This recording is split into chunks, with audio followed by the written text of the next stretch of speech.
What's up, fight fans? Big Tone MMA here with Ben Smith of MMA Today to talk about UFC Utica. What's up, Ben? I'm good, mate. Yourself? Pretty good. We had a Friday card, which is very rare. I can't remember the last time we had one of those. It was a long time ago, a very long time ago. So now we have Saturday to watch a golf. Tennis, Glory Kickboxing is on. Some soccer or football, as it should be called. Saw the U.S. men's national team screw up awfully and lose to Ireland. That was glorious. The funny thing is, there's a poll run about this actually that I saw, and there's people voting for their favorite fight days. So like you had Friday, Saturday, Sunday, and weekday. Yeah, 2% of, there's like 12 or 18% of them for Friday, which is bizarre. But then there's 2% of people that actually wished UFCs were on weekdays. Can we just sit there and appreciate, or like sit and wonder how those 2% of people want UFC to be on a weekday? that would be. I don't think. Yeah, no, Just a Wednesday night UFC event. that would be some. I know some very small promotions who do stuff like that, but man, I can't. The Friday was weird enough. It threw off my whole, because as a website, we kind of just like run, like Saturday's like the big day. Everybody has the day off, or most people, I should say, have the day off. So you have like your full staff available. We had a tough time filling people for recaps and whatnot because it's a Friday night. People got stuff they're doing or they're working or whatever. I mean, the fight started very early here in the States. So I don't even know if people saw the earlier prelims because they were on very early on the West Coast. We'll get to those early prelims later because there's some big talking points on the Fight Pass prelims. Actually, were much more exciting and noteworthy than the Fox Sports prelims. But let's start off with the main event because I mean that is the talking point here. That's the highlight reel that's going around. Marlon Moraes again, huge knockout.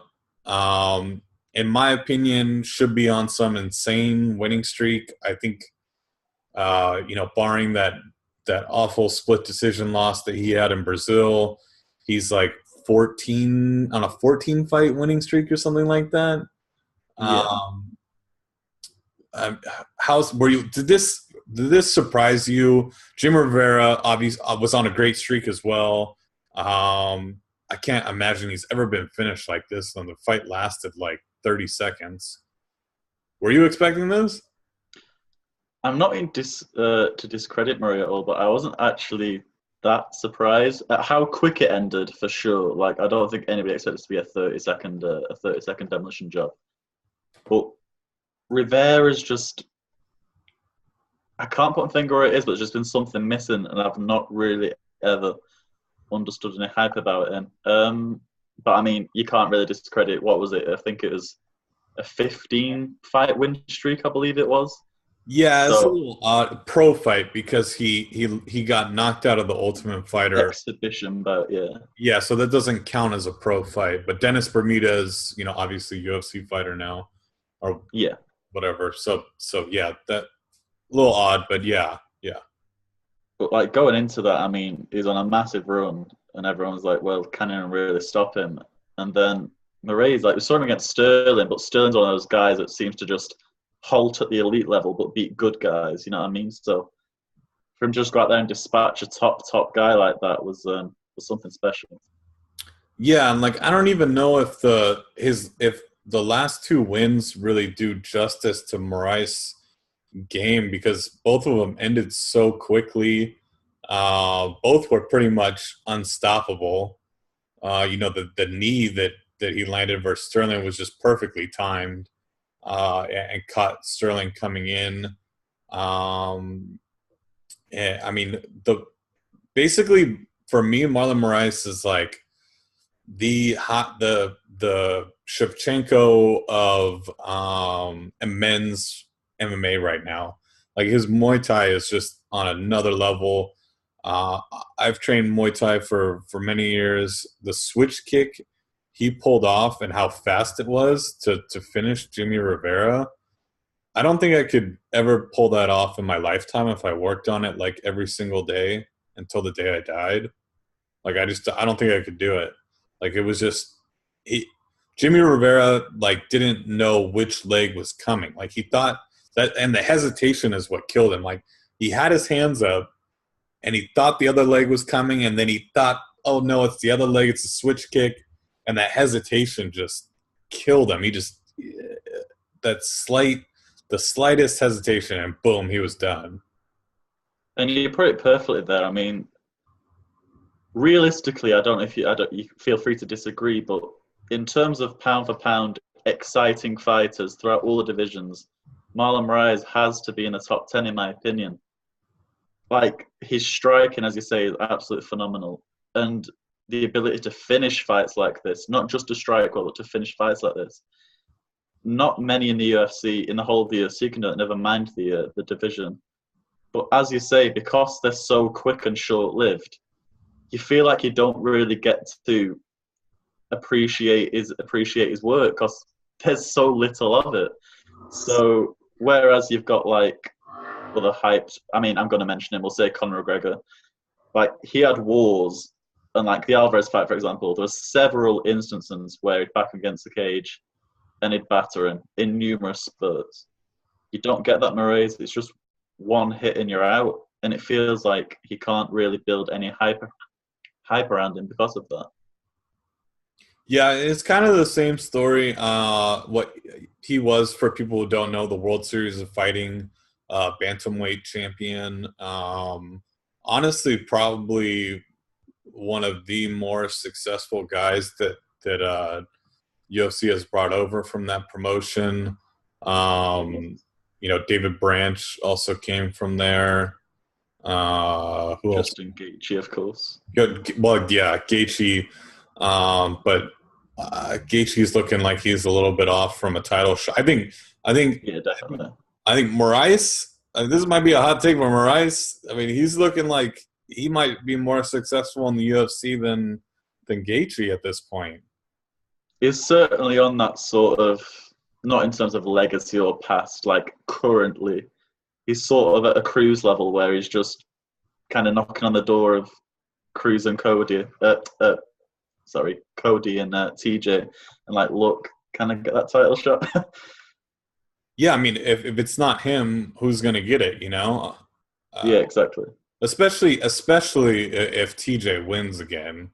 I mean, if it's 2-0 TJ, there's no need for a trilogy. They kind of brought this up last night. Yeah. If Cody wins, then God, we have to see. Not like it's the worst thing ever, because they are a good matchup, and to make for an exciting fight. But if they make the immediate trilogy, it just bogs down the whole division. So I hope they don't do that. I don't know. And I think, people are going to look at him and say, well, he lost to a Sun Sal. Like, they should rematch that. Well, why don't you just go watch the fight on UFC Fight Pass or whatever? It's not the first time either. Personally, I thought Sun Sal lost to Sterling also in that fight. So he's certainly got a lean hand with getting those split decisions. He's very lucky guy. Obviously, I'm not shitting on Sun Sal at all. That's a tough guy. When Moraes came over from World Series of Fighting, and that's who they matched him up with, I was like, okay, they want to make sure they either want to make a point, that these World Series Fighting guys are not on the level of UFC, or they're trying to test him, and see if he's the real deal.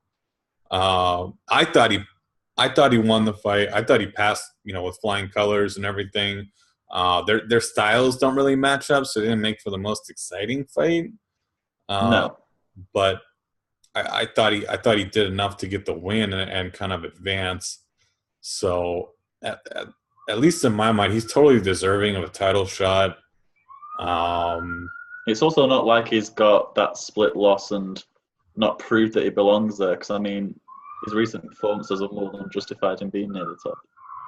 Yeah, and I mean, can we? Is it fair to give him a little bit more of a push? I guess because he was a champion in another promotion.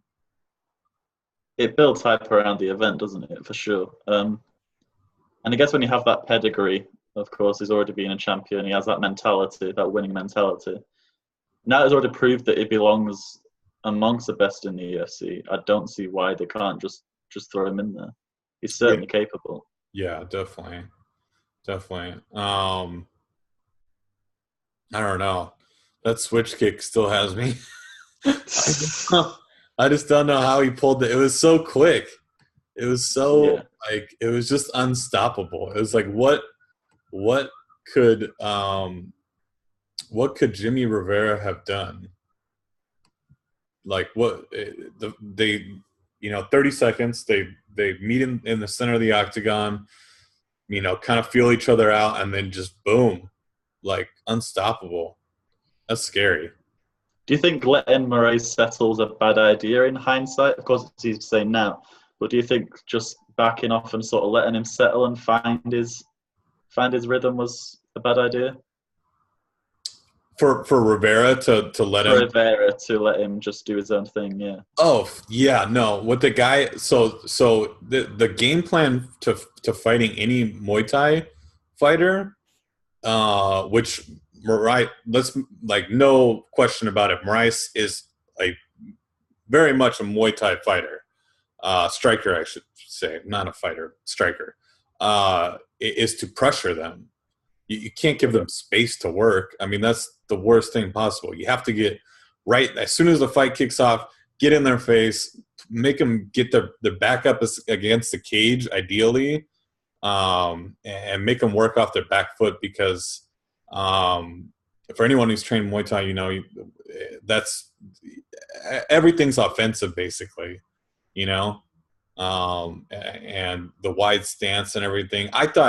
I honestly thought that this was gonna be a good test for Moraes' takedown defense. I thought we were gonna see Jimmy shooting for takedowns, and pressuring him, but 30 seconds.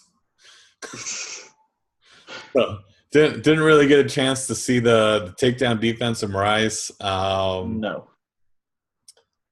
I don't think it's going to matter if he fights TJ or Cody either because they're both going to want to stand and bang too, Yes. So I'm looking forward to either one. Or, fuck it. If they really want to do the Sun Sao rematch, whatever, throw it out there. I don't think it's going to be very exciting because, like I said, those guys just don't match up very well. No. But if you put it in a more neutral spot, and while, yes, they are both Brazilian, Moraes doesn't train in Brazil. He doesn't live in Brazil.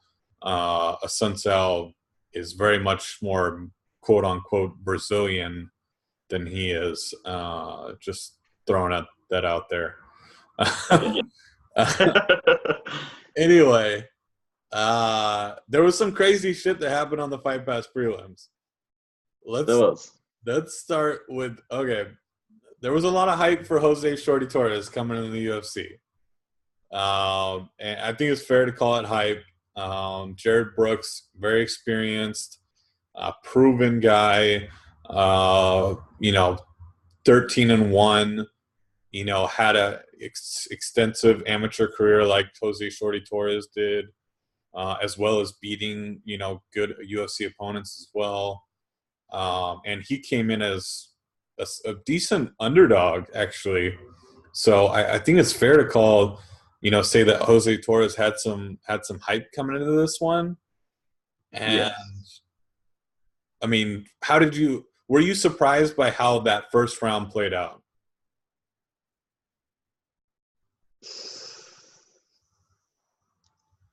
Yes and no at the same time. Like, I expect it to be a tough matchup for Shorty for a start. Like, as you said, Jared Brooks is absolutely no joke whatsoever. He's a very, very solid fighter.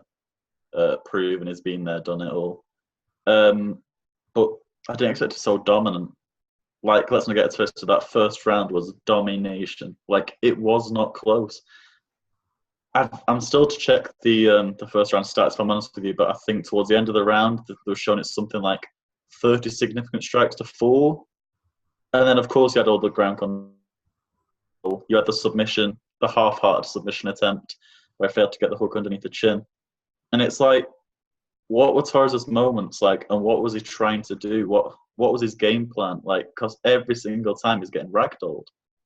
It just, in that first round alone, it looked like Torres did not belong in the same cage. Yeah, yeah. It looked like a big mismatch. You thought I mean, I'll admit, I thought, oh, here we go. Jared Brooks about to crash a hype train here. And then that insane second round. I think it's funny the way Tapology lists the finish. KO, TKO, ground and pound after botched slam. I mean, that's accurate. Jared Brooks literally picks Jose Torres up off the ground, carries him on his shoulder, tries to do what kind of looked like a WWE type slam move. Was it like an attempted suplex or some shit? I don't even know what It wasn't even it wasn't like a standard suplex at all, because you're much more risk averse during a standard I don't know. That was someone on Twitter told me it was the Canadian Hurricane. Canadian Destroyer, was it? Fuck it. That's just been branded on social media, but yeah, I don't think it's alike, really. I don't watch WWE, so I don't. I don't. Any of I saw a YouTube clip that somebody posted, and I was like, a failed one, maybe. Yeah, like he basically tried. So Jared Brooks tried to pull off a WWE move in the UFC and proved why fake wrestling doesn't work when you're really fighting, because he knocked himself out. He knocked himself dead out. There was some ground and pound that followed, but I mean, he was completely out by the time the ground and pound landed. Biggest mistake, one of the biggest mistakes you've seen in the UFC?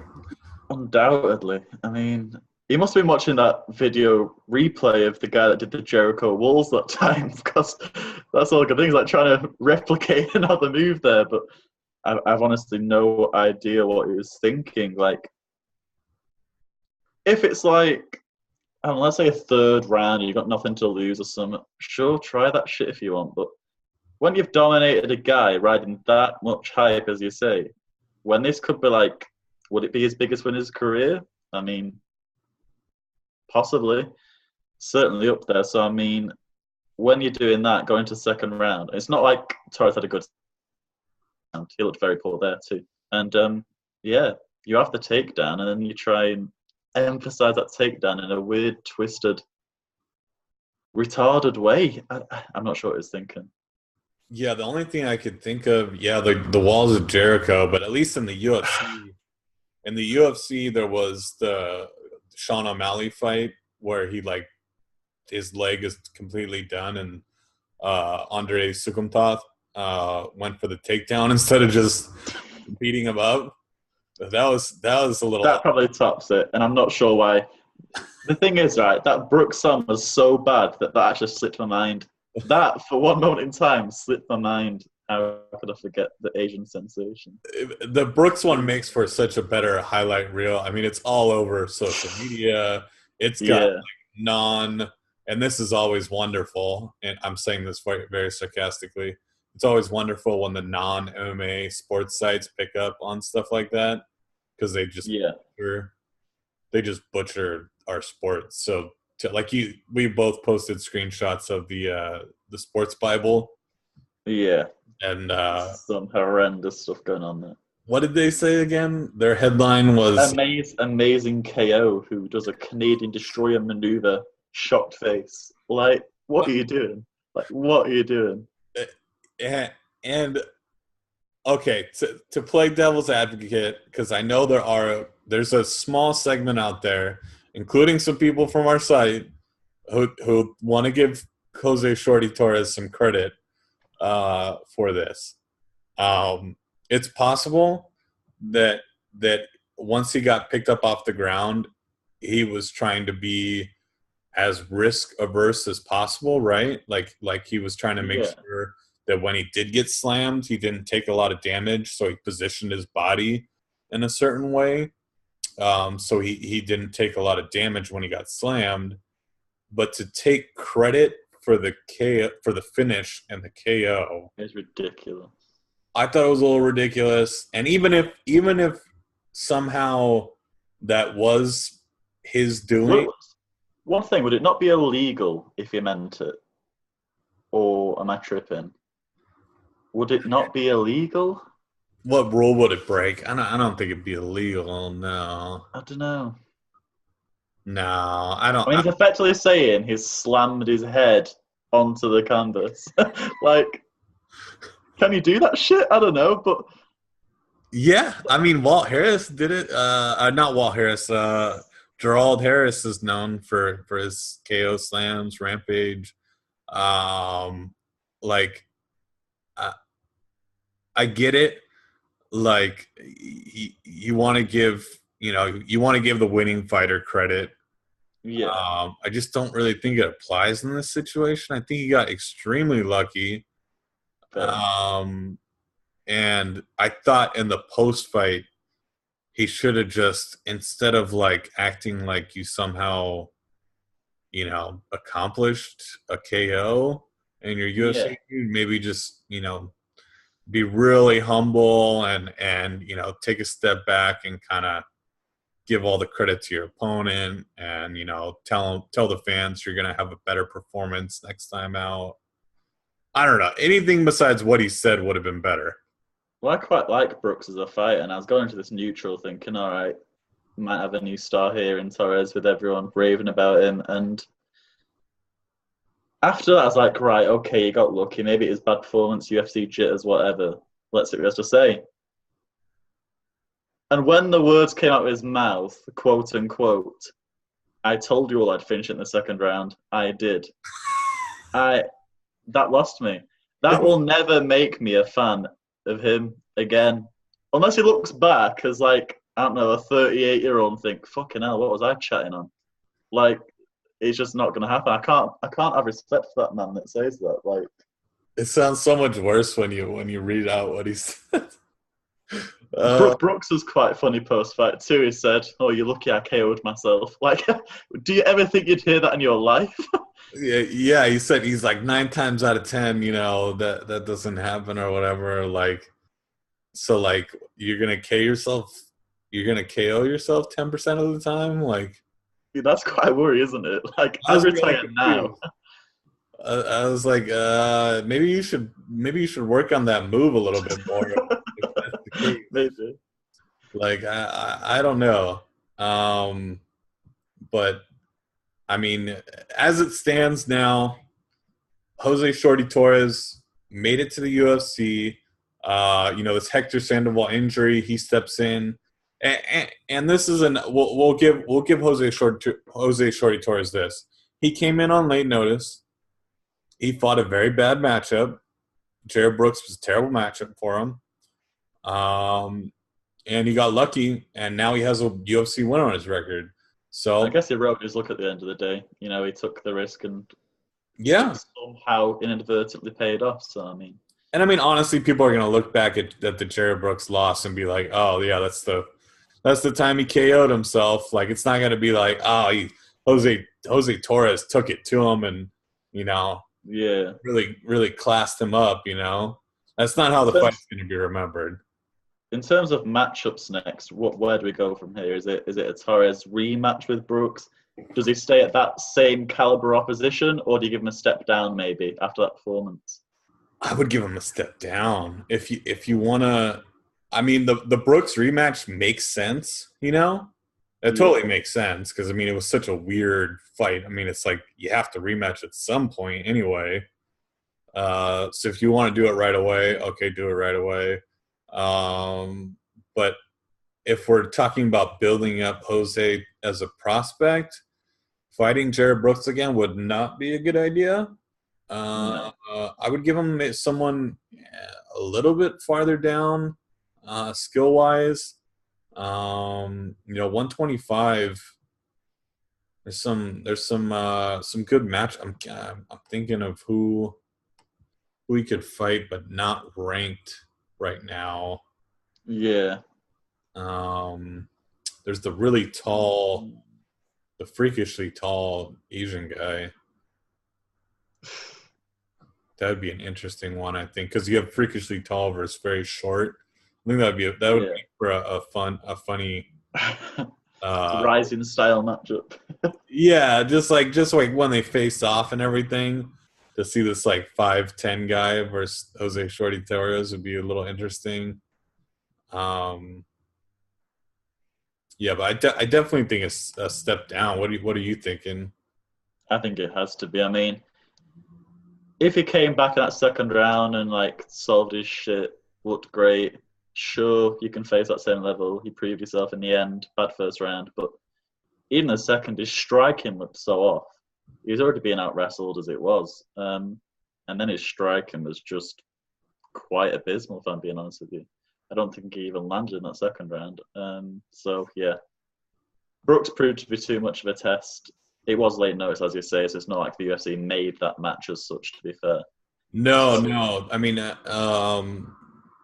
yeah, he did him a big solid. So I think he will. I think he'll get a more favorable matchup his for next sure. fight. You know, flyweight is really there's some immense talent there. So um, you know, you're gonna have to find someone outside the top 15 because I really don't want to see him fight anyone in the top 15. I don't think Not that's a chance. well for him. You know, somebody like God, it's really hard to find a matchup for him. Like I don't know, Eric Shelton, Matt Schnell, someone like that. You know, Yeah. that'd be probably ideal. Although Matt Schnell's a pretty big flyweight. Um, but let's get to the British guy, Mm-hmm. your man, Nathaniel the Prospect Wood. Uh, you know, I feel like I was a bigger fan of Wood than you. Yeah, yeah. You say my man, and usually, as anyone will know that follows me on Twitter, I'm definitely a UK advocate. But yeah, I'm also bluntly honest with guys when I don't really see that much in them. Wood was one of those guys because we all knew he was very hittable, and that makes for an exciting style, sure. But like, I thought he lost the Josh Reed fight for a start. I'll put out there and say that. Like, I thought the ref should have stopped it, and I thought the ref stopped it too soon once he got back into the fight. But it is what it is. He won that fight. He's got great heart. Showed a good chin. Then to destroy Luke Iveen, and then to make it to the UFC, and now beat a guy like Johnny Eduardo. Like this again a bit like Torres, except this was actually planned, of course. Like Johnny Eduardo is a tough matchup. A Yeah, tough matchup. this It's was not like it's like a 10-6. Like the guy's a 40-fight vet. yeah. I was about to say this was his 40th pro MMA fight, so Yeah, that's a little insane. it's ridiculous. And for a guy like Wood, where you know he can get hit and you know he can get hurt, a guy like Eduardo was just a weird matchup. But I mean, Wood came good, man. I mean, in the first, he shows signs of good head movement in phases, but then once he starts punching, gets punched, he forgets the head movement. Like he enjoys being hit. Definitely that needs work on. But the first round was definitely Eduardo's, I think. Like in the end, I mean, would you not agree? no, I totally I had Eduardo. Yeah, You know, just I thought he shredded him. I knew Wood was hittable. I mean, I've been you know, when I say fan, it doesn't mean that I'm like really rooting for the guy. I like his style. It means I like his style, I like the way he fights. yeah, I think he could be promising, basically. And I've thought highly of Nathaniel Wood for a while. You know, despite some setbacks or whatever you want to call them in Cage Warriors. Just an exciting style. And maybe some of that is due to him being hittable and kind of willing to trade. But man, like he got pieced up. Like it wasn't just like he was eating shots to throw some back. Like he was just eating combos and not throwing anything back at all. Eduardo was just boom, body, head, like just crazy like boxing combos, and Wood had Yeah. no answer, no defense for him, like just looked lost in the first round. Eduardo looked a younger guy in there. You look at his resume, like late 30s, 40 fights. You're like, oh, this guy's going to be slowing down. It comes against a young, fresh guy. Eduardo looked the fresher. I mean, as you say, I think was it 2 times he got wobbled, like seriously wobbled in the first round? Yeah, And yeah. like, I thought he might have why got. didn't Eduardo pounce on it? Why? Was it being too respectful of Nathaniel's power, or was it just? It's not an experience, of course, but No, I'm just not sure why he didn't pounce. I think it was a mixture of he obviously respected Wood's power. We saw Yeah, that, but I also think it was. I almost think he was kind of like showboating a little bit, like just he happy to toy with him. just being a little bit too confident. Like he pieced him up, and and Wood's back was up against the cage, and Eduardo just kind of backed off and let Wood recover for a second. I'm like, why is he doing that? Yeah, Like Wood you just broke his nose. I'm pretty sure he broke his nose, and he's bleeding, and like you got to go for the kill there. Um, that was odd. It was very odd, and that wasn't even the most odd part of this fight. I mean, let's get into the second round yeah. where Wood finally, he does start to land a little bit, not enough that I thought Eduardo needed to sell out desperately for an awful takedown attempt.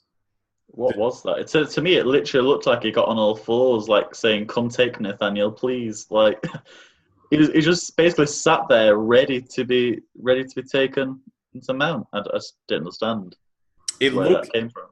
the takedown looked like someone who had just been like hurt very badly and knew the fight was about to over and is going for like a desperation takedown. But that Yeah, wasn't the case. Like he wasn't John Eduardo had like not just a big punch.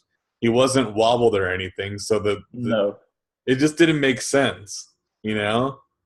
Like you would understand it if Wood had just landed like a huge shot. You'd be like, okay, like desperate times call for desperate measures. Like he had to of go. course. He just went for a leg. But it was like, and then once he realized he didn't have the takedown, he gave up on it. He didn't And even try to get back to his feet. He just uh, crumbled on the floor. It seemed. He just stayed there. like I kind of understood what he I think he was trying to bait Wood into his guard. That's the only thing I can Right. think of. That he was trying to bait Wood into his guard somehow and create a scramble, get into his guard. Maybe he's very comfortable there. I'm not really familiar with Eduardo as a fighter, but maybe he has a very good guard game. Yeah. I know he's a BJJ guy, so I you know, maybe he thought he could submit Wood from there.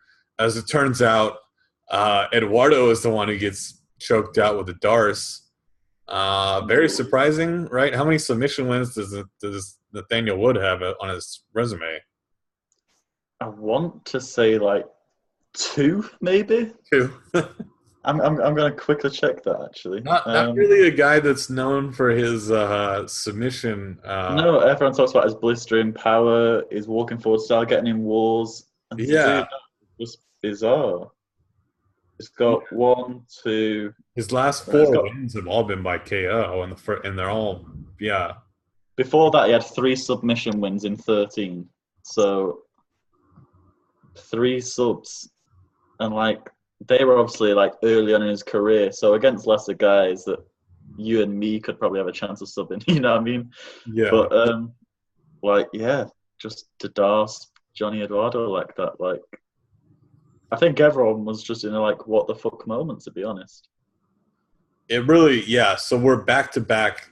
What the fuck moments? This was all on Fight Pass. I'm not even sure how many people watch this. You know, I'm about to cancel my Fight Pass to be honest, because we got this ESPN thing coming up, and I don't see any point in paying $10 a month for Fight Pass when they're not really gonna have much content on there.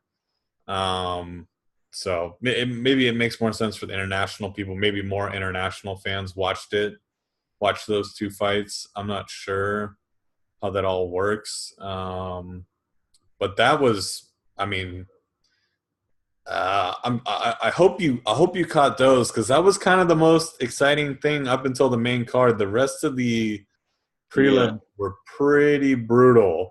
Uh, I'll just run through the names: Bilal Muhammad decision, David Taymor decision, Eubanks after winning or making it to the Ultimate Fighter. Uh, what do they call that? The um, winner gets the belt or whatever fight, and then all right. and then she failed the weigh-ins. So this was her first fight since that whole uh, disaster, and Yeah, she was impressive. She dominated that fight versus Lauren Murphy, so good for her.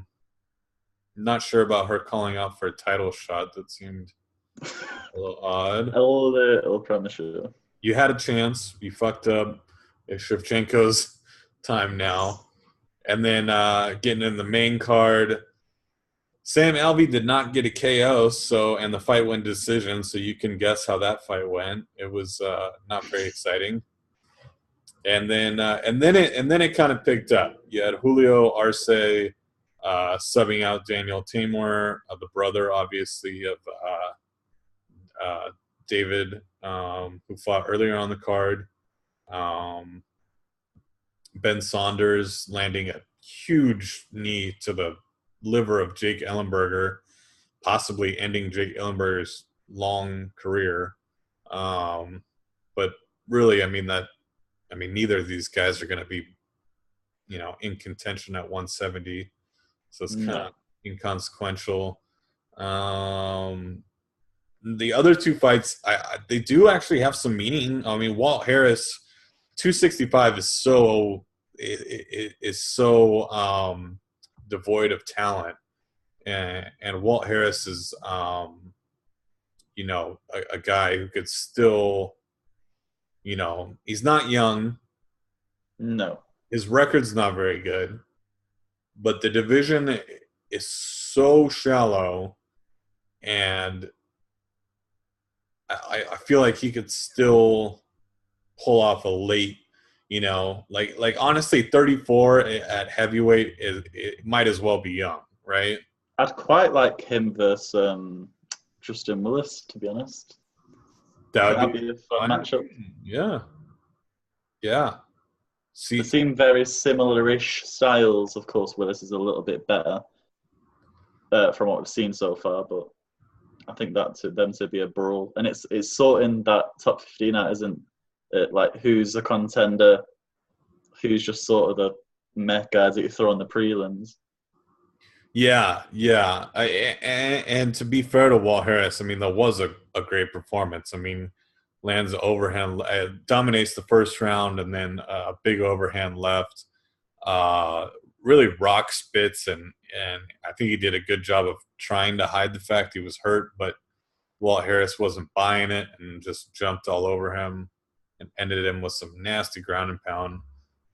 Fight ends at 4:59 of round two, so buzzer beater, TKO right there.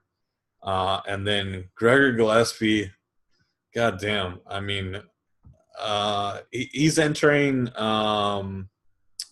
I'm trying to think of who's the comparable guy to him because he's not a name. He hasn't made a name for himself yet, but all the hardcore fans know him. The fighters Do you know themselves. who he's like? Same division, same card.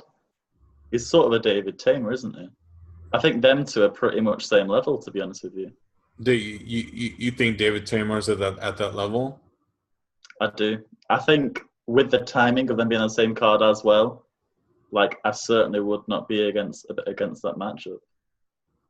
But where do you rank the two? Do you think Gillespie's a level above that? I do think Gillespie's a little bit, yeah, a little bit ahead of him. It's just his wins are just so much more dominating.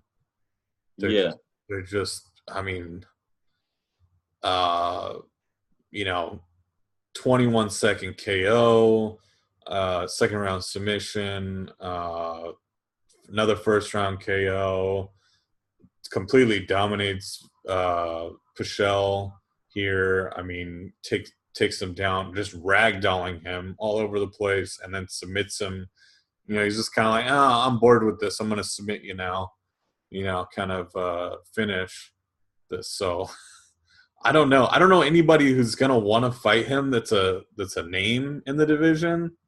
And then you also have the fact that 155 is like crazy deep.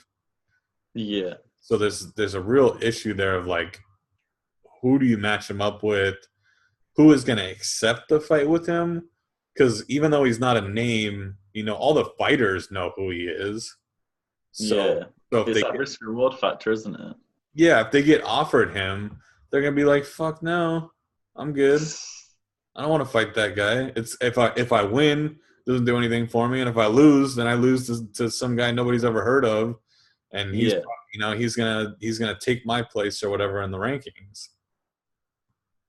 I've not seen as of yet if the rankings have been updated. Um, do Gillespie and David Tamer enter the rankings or not?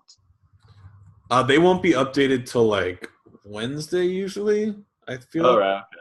right. Um, but I mean, let me take a look right now. Right now, I'll just go through it. We'll go through the bottom part. I mean, so you have Yeah. OAM. Um, Abba Mercier is 15. Um, Paul Felder, Alexander Hernandez, Anthony Pettis, James Vick, Ali Quinta. I don't think you can really bump any of those guys out. So I don't. Yeah, I'd have to agree. So you can't really. I mean, a lot of those guys do have upcoming fights though, so there will be some movement eventually. But as of right now, I don't think either of these guys jumps into the rankings. I don't think anybody that No. I just named, that's number 10 through number 15, is going to want to fight them either. They're all going to turn those fights down. Either guy, they're going to be It's like, all timing, isn't it? Because I mean, you look at Hernandez there, who jumped into the rankings. Darius that he put the beat down on, and like you're talking one fight there that he jumps in at, and is straight into the rankings. And you've got guys like David who took tough fights. To be fair, like Lando Vernata's absolutely no joke at all, and then you've got was it Nick Lentz? So I mean, solid guys, and it's going to be hard for these two to get a break. I think. honestly, yeah, Nick Lentz is probably the toughest test he could have fought that would actually accept the fight with him, you know? Yeah, Like it would be hard to find somebody else skill wise and even kind of like, you know, Nick Lentz has a little bit of name recognition, mostly for being an asshole. You know, so you got that whole factor, but I feel like a lot of this is going to get sorted out because you have Alexander Hernandez. There's some controversy with him, you know, like people feel like he shouldn't be ranked because he just had one win, and they're like, "Oh, it was a fluke." yeah. And I'm like, it's And not. Darius isn't the greatest in fairness, so I kind of see where the claim's coming from. But if you beat a contender, it's only fair to take their place, right? I agree with you. Yeah, if you beat a contender, I feel like you should. And if you're especially just the late notice coming in, KOs him like brutally in the first round.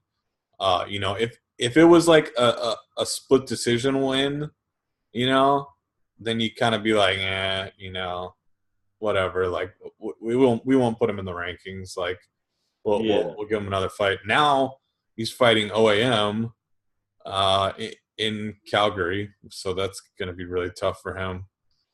Uh, so we'll see how that plays out. That'll give you a better idea of where the rankings are going to be at. But as of right now, 155 is just kind of a clusterfuck, to be honest. It's pretty insane. You got so many guys. It's like you can't move them out, and who are they going to fight? And then you got, obviously, we're not even talking about the very top of the division. The clusterfuck at the top of the division, because is Khabib going to fight on that pay-per-view before UFC Moscow? Uh, McGregor is still listed as the number one contender. Ferguson's in there. Dustin Poirier. You got Eddie still going. Eddie, obviously. Kevin Lee wanting title shots and shit. You like Kevin Lee, who, I mean, if Kevin Lee's in any other division, probably the champion by now. If Kevin Lee could cut down to featherweight, he's probably the champion. Nate Diaz is still ranked for some reason. It's just weird. I don't know. Oh, but we do have Paul Felder and James Vick are fighting at UFC Boise, so that sorts that out as well. Yeah, sort of two guys that could drop out of them and be replaced. Yeah, you got number 10. The options available. So, Paul Felder loses. He's obviously not going to be in the rankings anymore. So that'll be interesting. Overall, weird stuff at UFC Utica. Kind of just an odd event in the middle of nowhere in New York, apparently. I've never heard of Utica before. It's upstate New York is basically how Nolan explained it. He's from that area. So he knows it better than I do. It's on a Friday night, which is weird. The fights were weird. So everything just kind of played out like that. And we got the big one coming up next, UFC 225. Obviously a huge card. The UFC is doing a lot of marketing, PR, all kinds of stuff for this one. It's at the United Center, which is where the Bulls and the Chicago Blackhawks play. And it's going to sort out a couple of I shouldn't say sort out. It's kind of going to sort out a couple of the belts. At least it's going to sort out the 185 belt. I can say that much. We're gonna get closure. Whitaker and Romero are gonna rematch. Rafael dos Anjos and Covington are basically fighting to see who's the top contender at 170 and who gets the next shot at Woodley. I mean, right? That's basically what the fight is, even though there's belts. Essentially. And then I almost feel like Holly Holm and Megan Henderson are fighting to see who fights Cyborg again, right? You'd have to think so, because Anderson, Cyborg, as I mentioned, for like years, decades, it seems. So yeah, you'd have to think that it's certainly if Anderson when she gets Cyborg, but does Holm face Cyborg again if she wins? I think not sure what Holm does with a win. Maybe it's a payday. I mean, I see the fact that it's at 145 makes me believe if Holm wins, she fights Cyborg again. Yeah. And I don't know how you scored it, but the fight that I saw versus Cyborg, I had Cyborg winning every round. Yeah, I did too. but there is a population of the MMA fans out there who think that Holm took 2 rounds and was very close to winning decision, apparently. So for me, damage and effectiveness strikes are just all with Cyborg. Like Holm was very tip-tappy and it didn't do it for me, but I mean, people are entitled to opinions, I guess. So yeah, as usual, that's her style. And then Arlovsky Tuivasa. Yeah. I mean, is Tuivasa? I mean, where is he at in the title picture? What's going on here? Is he just entered 15th in the rankings? Is it? That's all. I think he recently entered the top 15, didn't he? After I guess he's kind of on his way up. Like they're giving it the usual old guys, that you have to beat to. Didn't Nagano beat Arlovsky to get a title shot though? He beat Reem, didn't he? Arlovsky, then Reem, Was it? and Was then it? the title shot. Oh, okay. It was Overeem. Yeah, yeah. But yeah, I think Tuivasa is going to crumble. I think he'll look embarrassingly poor. I'm going to be straight out and say it. Oh, you have you got the older guy winning it. I have. Arlovsky seems to be a bit hungry, and I don't even know where it is because, as you say, he's like really old. Been about for years, but he just seems to have found a spark. Seems to be enjoying himself. And I'm not sure Tuivasa is all that. It's all well knocking out Cyril Asker, but what are you going to do when you're against legit guys that know the game, been about for years? Yeah, Sure, it's been exciting, but exciting only takes you so far. You need the ability to go with your style. You know what I mean? then you have the whole circus with CM Punk fighting a fellow MMA journalist. So yeah, go Is it? Mike Jackson. Do it for the MMA journalists out there. Am I dreaming, or are they both 0-1 and both lost to Mickey Gall? Like, No, you're not dreaming. That totally happened. Yeah. it's some, dare I say it, amazing matchmaking for the UFC. Like, this has got to be a first. 0-1s who both got like finished by the same guy. It's very odd. Yeah, Mickey Gall's career has been very odd so far. So, kind of match. Mickey Gall should be getting like 10% of this purse for this fight, like Yeah, pay-per-view sales. and I'll just touch on this because I feel like people are outraged or whatever about the card order and there was some movement as well, but it didn't involve CM Punk anyway. I think Overeem and Curtis Blades was originally on the pay per view portion and got moved down. Well, that's a great fight, to be honest, right? I mean, that's you got. Yeah, I very. I still think Overeem's got some in the tank, uh, pushing well over what is he going on 60?